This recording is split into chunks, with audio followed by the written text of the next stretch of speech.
I'm Elle and welcome to the very first episode of Subject to Power. Between extreme inequalities, climate chaos, perpetual wars, we live in a deeply insecure world, some more than others.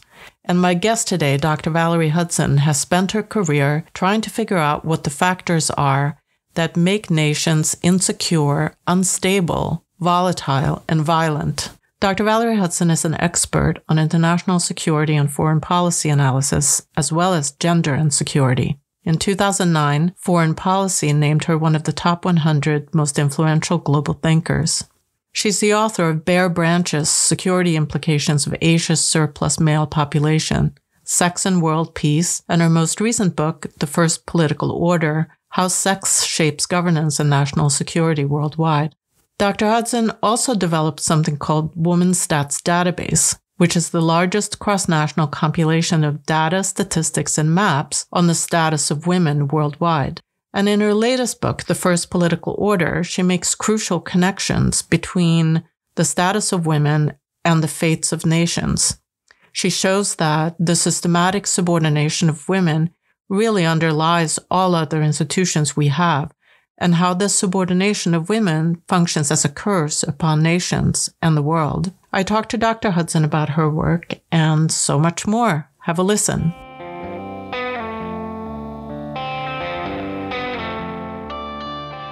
So how did you find our book? I'm just curious. I've been talking to Grant Wyeth, who I've interviewed a few times. He posted it on Twitter saying I'm obsessed with this book because it just gets to so much. And so I got it right away and found it kind of revelatory, actually. And maybe I'm just like happy. I mean, maybe I'm naive. I know you've been at this for a very long time, dealing with this issue from your viewpoint and conceptualization. And I just think it's so right on. Mm-hmm. And this is where we have to look. There's so much I want to get into. Maybe tell me a little bit how your road into the work. What was the impetus for, how did you come at it? Yeah, this particular book is kind of what I view as my magnum opus. It kind of represents everything that I've sort of picked up and learned and put together over the last 20 years or so. Oh gosh, probably even closer to 30 years now. So it is kind of like a mind dump. I was very much hopeful that the book would not stay an academic book, but reach, folks exactly like yourself for whom it would be kind of helpful in terms of framing and seeing how various pieces that might not intuitively be connected, how they all actually do connect and what all of the various tentacles are in terms of all the many levels of things that this creates. I absolutely did not start out as even a feminist. I was in graduate school doing my PhD, and you could have taken every class in my PhD program and not known that there were women on the planet Earth. It really was in security studies and international relations. It was really a very womanless world. And I absorbed that and, didn't really question it at all. And then kind of in the 90s, I began to ask those kinds of questions. So for example, I can't even remember the reason that I was looking at Chinese history and rebellions in Chinese history and reading marvelous works by Elizabeth Perry at Princeton. And she was arguing that one of the most important but not very well noted aspects of these rebellions is that they tended to originate in areas of China where the sex ratios were horrible, right? Where families were just culling girls from the birth population. And so the Chinese even had a special term for these, the boys for whom there were no matching girls. They called them bare branches. And she argued that, this was obviously due to greater valuation of sons in a context where patrilineal clans were kind of the governing structure. And she explained why parents would do that. But what I thought was fascinating is that she then linked it right downstream to the chronic and destabilizing problems that, the Chinese regime faced as a result of this behavior. And I remember reading all of this and going to bed one night and waking up in the middle of the night, as you sometimes do, like totally awake, with the name of a book, the book that I would write in my head, and how that, in fact, this history was recreating itself right in front of our eyes, and that nobody was talking about this link between, what you do to women winds up affecting your nation state, even big things like national security. So that book, Bare Branches, was kind of my first foray into seeing that there was actually a pretty dang tight and significant relationship between what you were doing to women and what would happen to peace and prosperity in your nation state. And then at the time I was doing this, I was like, well, okay, let me get a lot of data on women, because at the turn of the century, we were all hearing things like, well, this is very nice. I like your anecdotes, but come back when you have some hard data. So I thought, well, okay, I can do that. I know how to do data. I know how to do statistical analyses, and went out there to discover that there was hardly any data, right? The situation has changed tremendously, but at the turn of the century, there was nothing. WISTAT, right? The UN had, a couple of dozen indicators about women, and that was it. And that's not what I wanted to see. I wanted to look at things like bride price and dowry and polygyny and patrilocal marriage and things no one was collecting data about. People are still not collecting data about it. So I had to create the Women's Stats database. We started out with 27 variables. I think we've got like over 300 variables now. And it was that database that allowed me to ask questions that previously could not be answered and, begin to tie this all together. So even though I had never envisioned at all when I started my PhD that I would be kind of concentrating in this particular area, it became, I think, the primary thrust of my career. And so this book that came out, The First Political Order, is kind of the magnum opus about that topic. Yes, and you draw on so many things, and there's so many different sciences, so many different disciplines: biology, evolutionary biology, history, science. I highly recommend it to anyone who's interested in gender anything. Somewhere in the beginning of the book, you explain that the human gender relationship is really different from other animals and mammals, particularly. And I don't think people know that. Yeah, we and chimpanzees and a couple of other primate species are known for something kind of weird, which is male coalitionary aggression, not against other species, but against our own species. So this is actually weird. Again, you might think of it as males are like this in every species. That's not true, right? Is that a couple of primate species took this very strange track where they would band together in male kin groups and aggress in order to gain resources, which could be land, any forms of wealth, women, of course, and that this creates sort of a self-reinforcing feedback, because the more that these coalitionary teams are successful, the less secure every male feels. And so it actually tightens the logic that this male coalition is the center of all things in the society.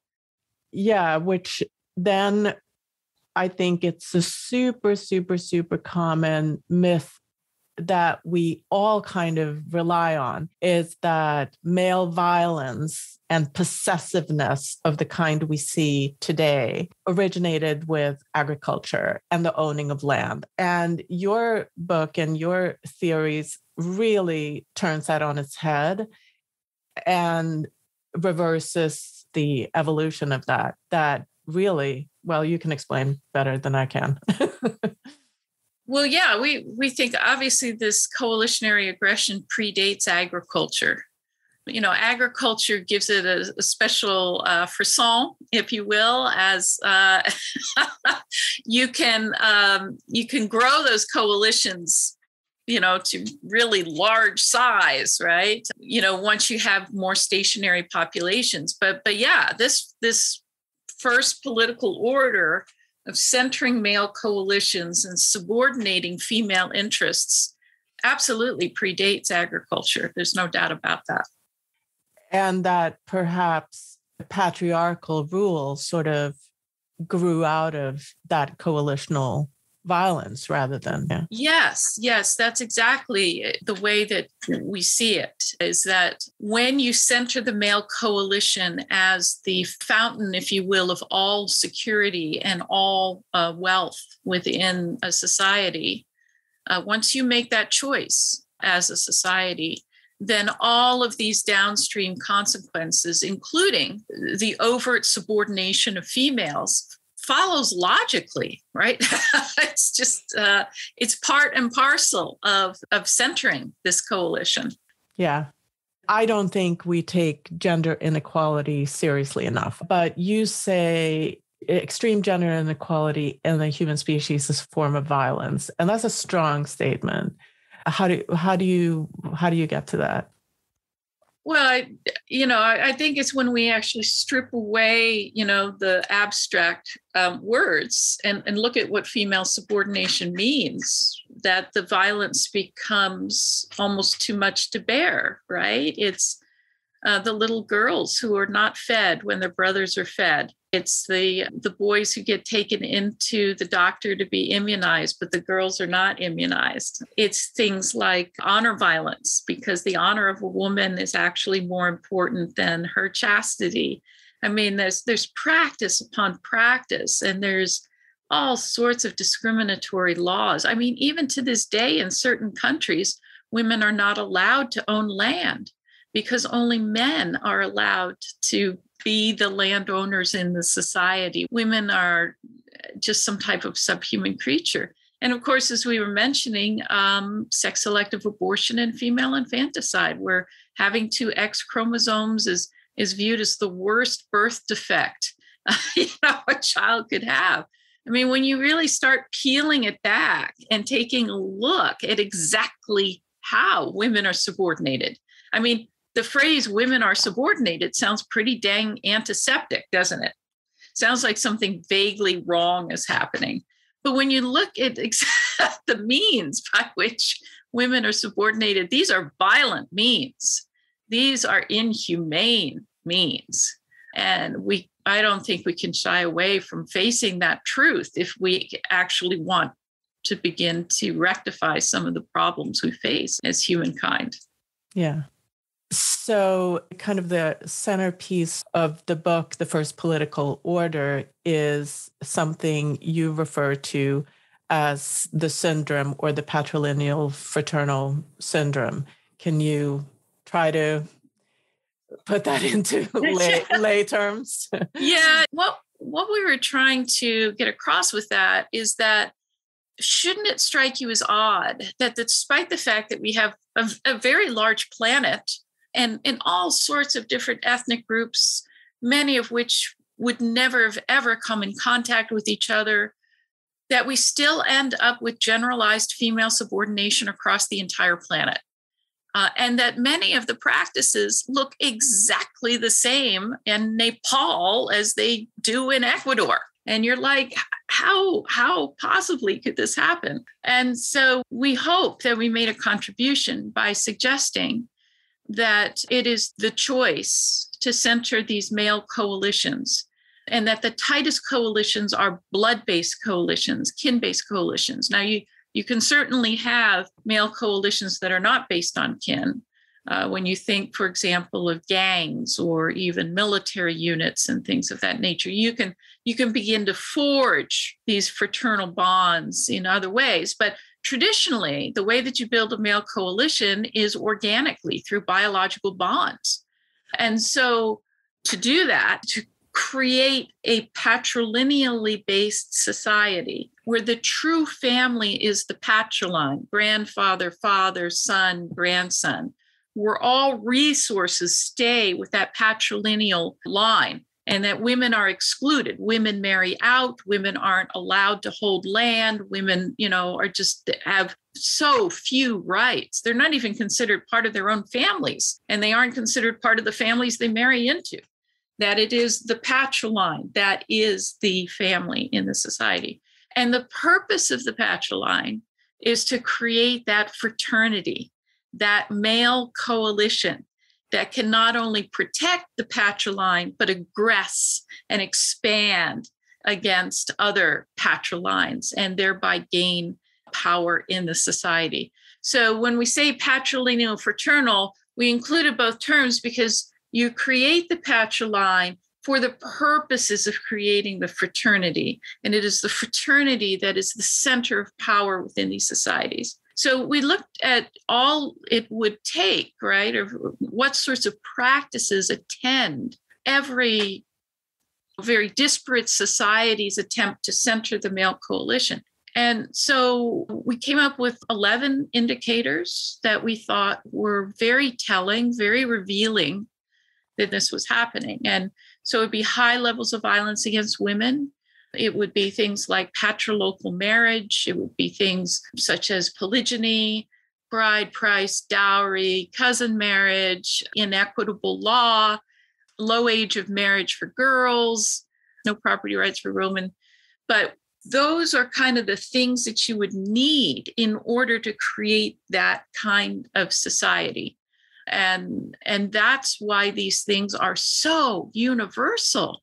Regardless of space, regardless of time, you see these practices popping up all over the place in human history and even in contemporary times. I wanted to get into the patrilocal marriage, particularly for a second, the significance of it, I guess, as a strategy, as a male strategy. What does it do exactly? What is the purpose and gain?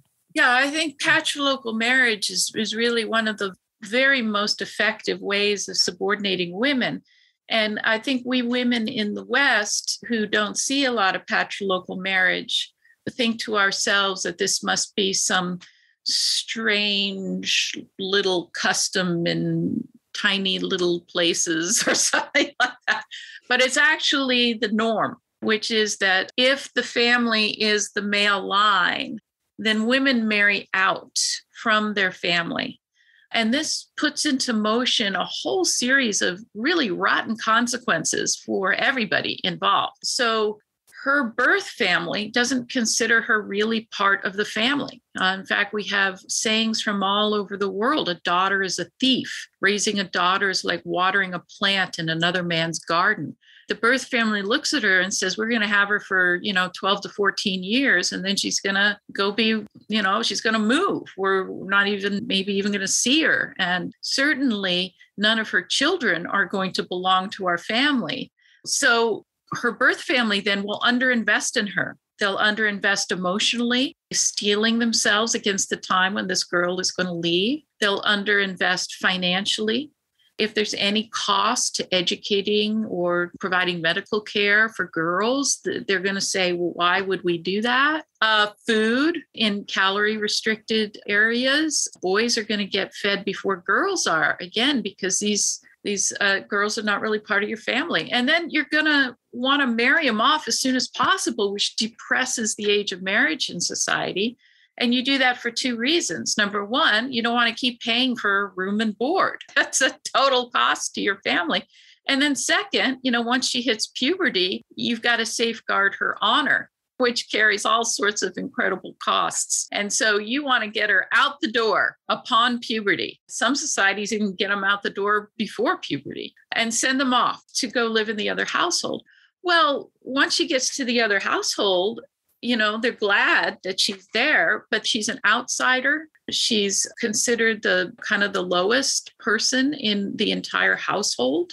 And her husband may not even be her champion. right? That is to say that she may not get a champion until she bears that first son. And heaven forbid that she bear a daughter, right, instead. But if she bears a son, that son is hers. That's the human being to whom she will have the tightest relationship. Now think about that. That means that when that son takes a wife, the mother is predisposed to absolutely to test this girl because she is a threat to the only positive human relationship that she has, because her birth family is not emotionally invested in her. Her husband is not emotionally invested in her. Her daughters are going to leave. So it centers, if you will, the mother-son relationship, which then sabotages a whole new generation.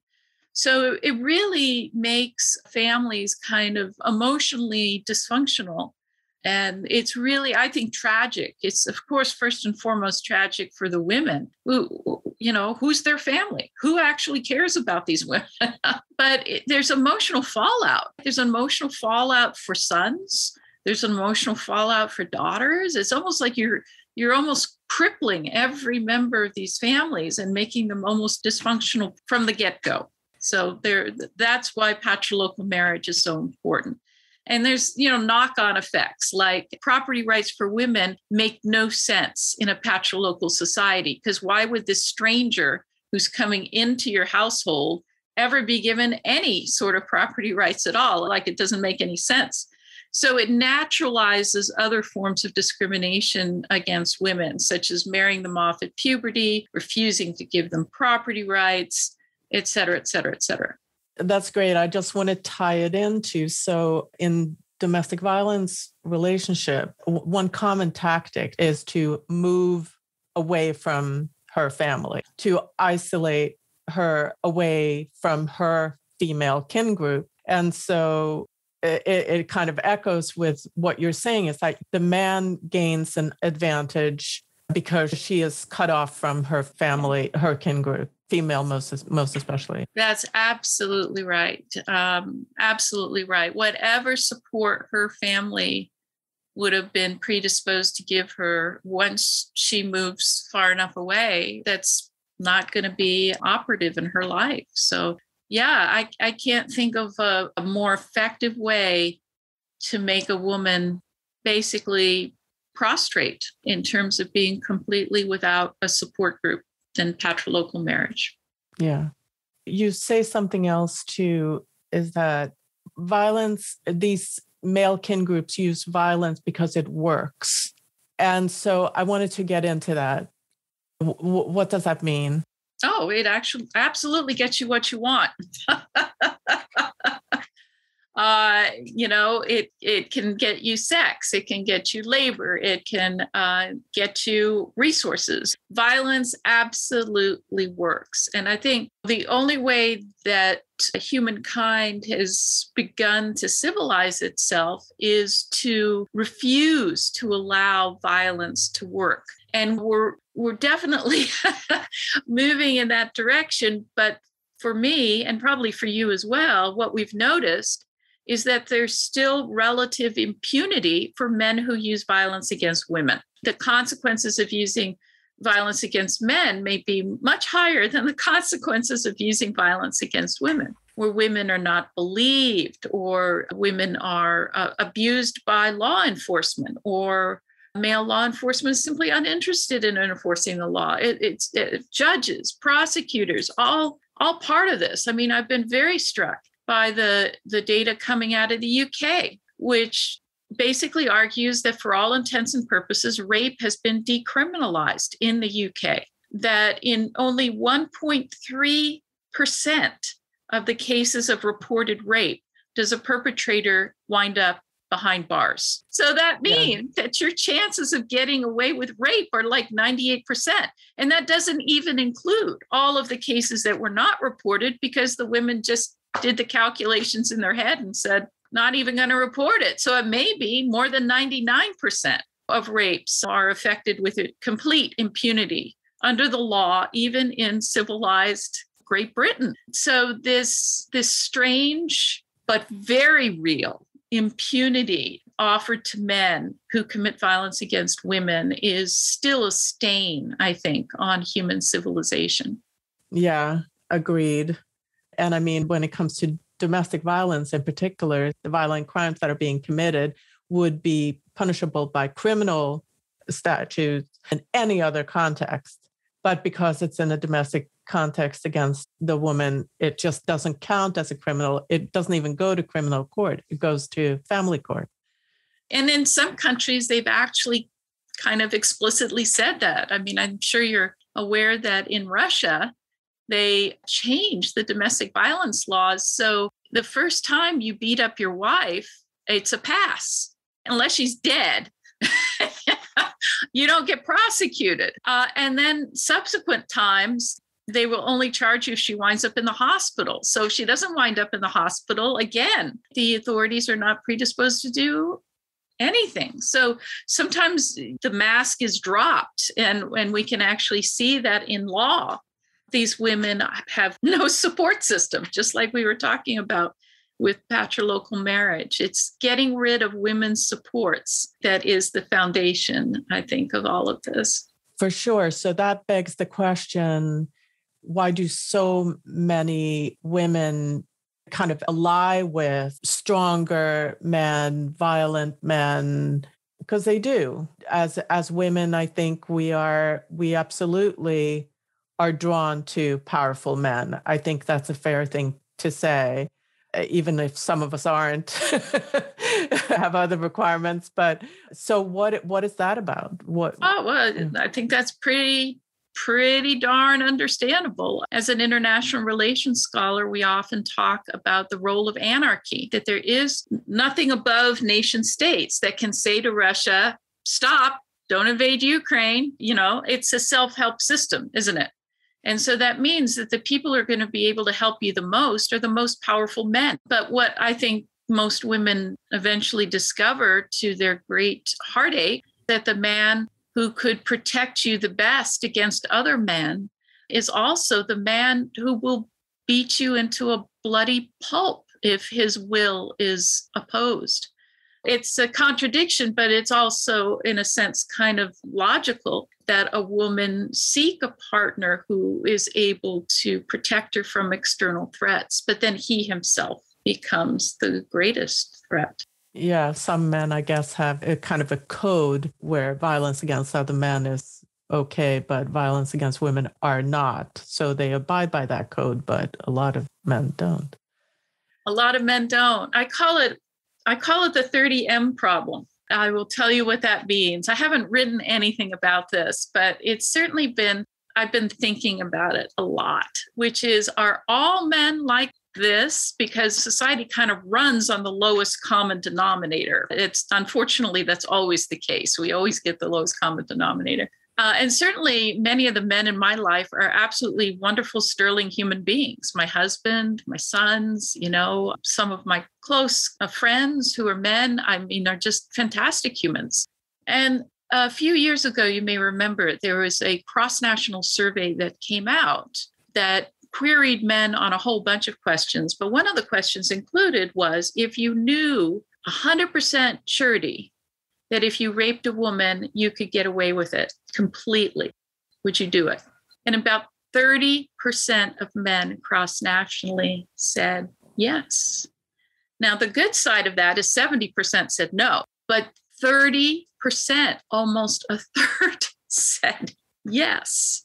And so I do believe that that's a big enough proportion to completely distort what we otherwise could have in our societies. And that until and unless we sort of take on this 30M problem, that we're not going to see as much in the way of progress as we would like. So, for example, naive Westerner like me, I think of countries such as Iceland, Sweden, maybe even Norway as being sort of paradises for women where these things are in the past. But no, Iceland has a very high domestic violence rate. Sweden has one of the highest domestic violence rates in all of Europe. Even the societies that we think most have instantiated gender equality still have a stubbornly high domestic violence rate. But again, it's not the majority. We're not saying over 50% of women, no, but it's stubborn at about 1 in 4 women. And that kind of jives with this 30M problem that we have. So I do think that we have to ask ourselves in Western societies about the 30M problem. In societies that are still locked in the syndrome, there's other things that we need to tackle first, like age of marriage and property rights, and, just making it possible for women to live lives with some measure of control. If you're talking about Afghanistan, that's a different set of issues that you would concentrate on than if you were Sweden. Even Sweden's got something it needs to concentrate on.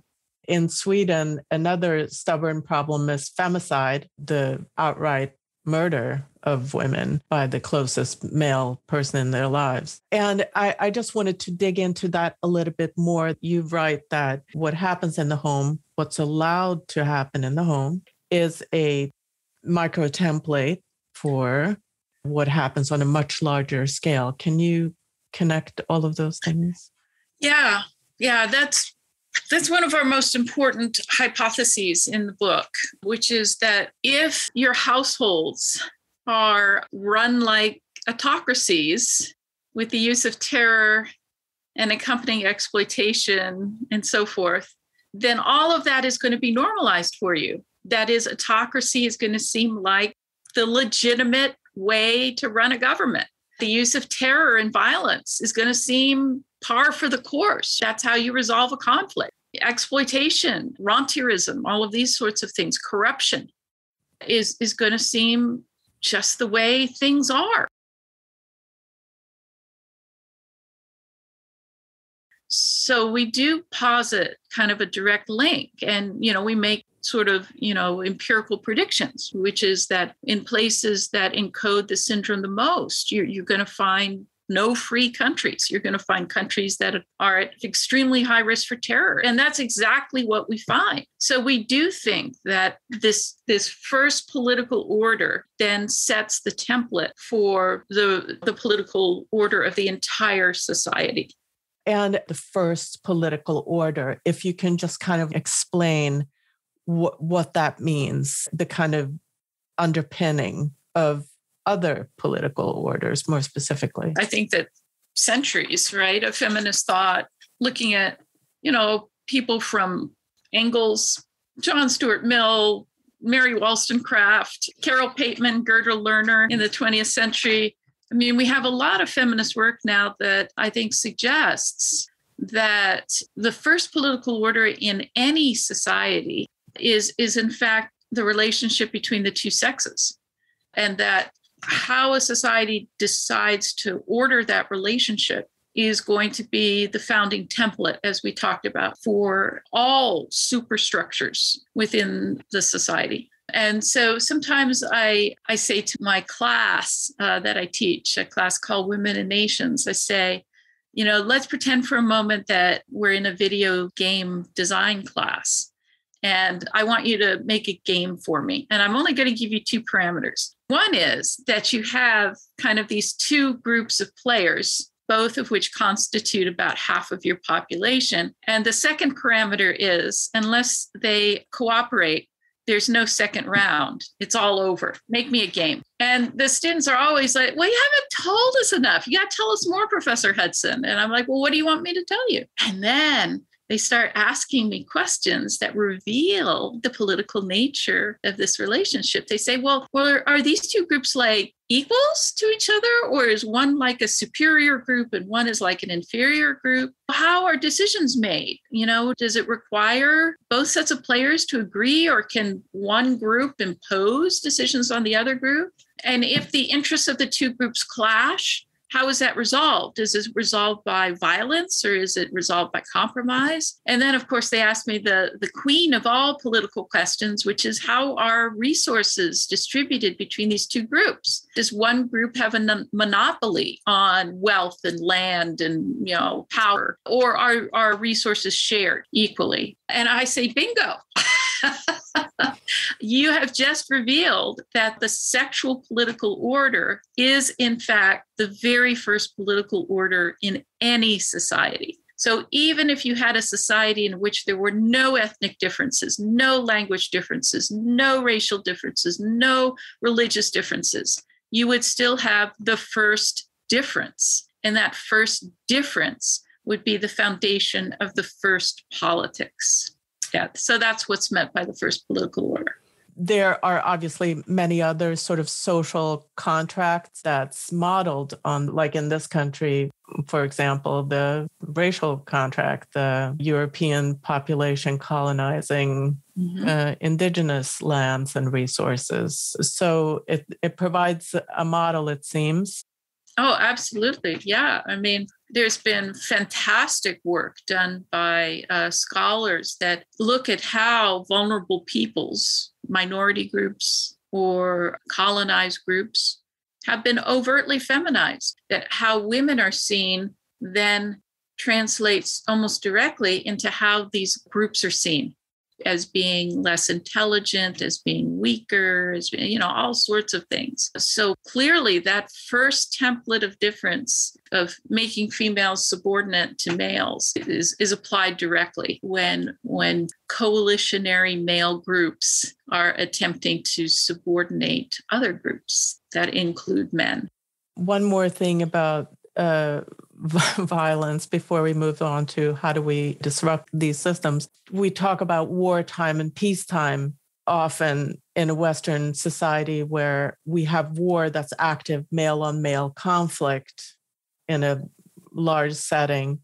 And then we have peacetime when we thrive and so on. But in Sex and World Peace, you talk about that where is the peace for women. Can you elaborate? Yeah, there is no peacetime for women. I mean, that's something that, when I say that, people are like, what are you talking about? And then they sort of sit back and I say, well, let's think about it. And it's, of course, it differs how I approach this issue, whether the person is a male or a female. Females know right away what I'm talking about. I say, so, do you feel completely safe walking in your town? Do you feel safe going outside of your house after dark? Or is home even a safe place for you? And I joke with my students. I say, how many of you saw the Jason Bourne movies? And a lot of them have. And I say, remember that scene where in the first film where Jason Bourne is sitting down with this woman in a cafe and he goes, I know every exit. I know who at the bar is going to be the ones that I have the most problem with. I know which cars probably have guns in them. I know how long I can run flat out before I collapse. And how do I know all this? And I say, well, he knows all that because he's a woman. That's a woman's life. Every woman knows those things. It's like she is living in a war zone every day of her life. So when I talk to men, it often takes me having to explain how women see things before men can sort of say, oh, I see. My experience of life is very different. So I'll actually ask the women questions. I'll say, do you get into an elevator if there's a man inside of it and there's no one else? Nope. Do you give information to your roommates about who you're going out with on a date, so that if your body is found later, they'll know who killed you? I mean, when we go through all of this, do you refuse to park in parking garages for fear of attacks? Men are like, well, no, of course I'd get in the elevator. Well, no, I don't give my roommates, my dates information. Well, I don't have any problem parking in a parking garage. And when they hear that these are things that women are rightfully fearful of, because the very greatest threat to women is men. The very greatest threat to men is men. It's eye-opening enough for them that they begin to see that the world that we've created for women is a terribly insecure one. Just this morning, an article came into my inbox that talks about how the metaverse is no place for women or children, that the new world that men have created, an online world, is also a place where women are assaulted and groped and children are groomed. And It seems like every world that men create, even virtual worlds, are not worlds where women could possibly find peace. That's very telling, I think. Extremely telling and extremely stark. So you talk a little bit about how do we dismantle the patrilineal fraternal syndrome, some notions of what is needed. Yeah, well, it depends on, where on that syndrome score you are. So if you're at the extreme of the syndrome where it is highly, highly encoded, then I would be first tackling things like age of marriage for girls and property rights for girls and old age pensions, because it turns out that providing old age pensions is really an extremely effective way of allowing parents to care more for their daughters than they have been kind of forced to previously. If we're talking about those who are sort of post-syndrome societies, right, our Swedens and our Icelands, then clearly the focus has got to be on violence against women and coercive control and why we're offering impunity for those things. And then in the middle, with transition countries, you'd be looking to see which elements of the syndrome are still there and which ones have been sort of mitigated, and kind of craft a unique approach that would target what are the real problems in that society in their first political order. So I do think there's a whole range of things that can be done, but it does depend on which of these subordinative mechanisms are still at work in your society and which have been moved beyond. I do love, we have a couple of chapters on change where we look at historical examples of change. And I hope if anyone listening to the podcast reads the book, that they do tackle those last couple of change chapters, because I think there's a lot of rich history involved. I would love to get into that. One thing is, as women, changing our preferences from developing a distaste for violent or powerful men. Be suspicious of power imbalance as a woman, that you get into a relationship that is with someone who's vastly more powerful than you. I am totally with you on that. Part of it, though, involves creating an enforcement mechanism that allows women to feel safe, even if they don't have a powerful man in their life. And so that's one of the drivers there. But I think you're absolutely right that women have to realize that if they enter into marriage or allow their marriage to become very lopsided in terms of power, that there will be a natural negative spiral in the quality of that relationship. And that's something that I'm certainly trying to teach my daughters. And some of us have to learn through very hard experience that is the case. Being taken care of by a powerful male is, in the end, actually a very scary thing. It comes with great, great risk. Yeah.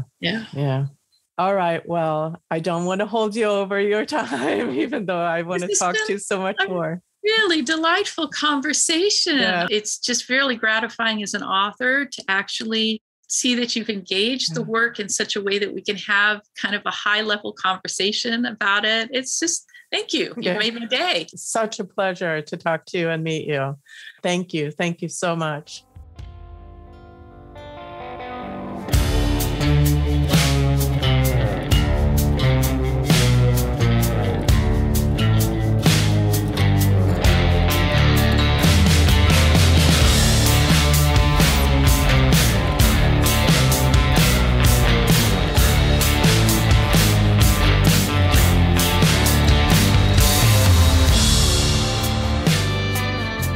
Thank you for listening to Subject to Power. You can find the show online at subjecttopower.com or subscribe from wherever you get your podcasts.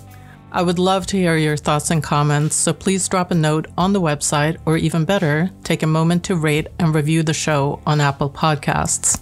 Subject to Power is written, hosted, and produced by me, Elle. Mixing is by Peter Wilson, cover art by B. Johnson, and the music is by Beware of Darkness.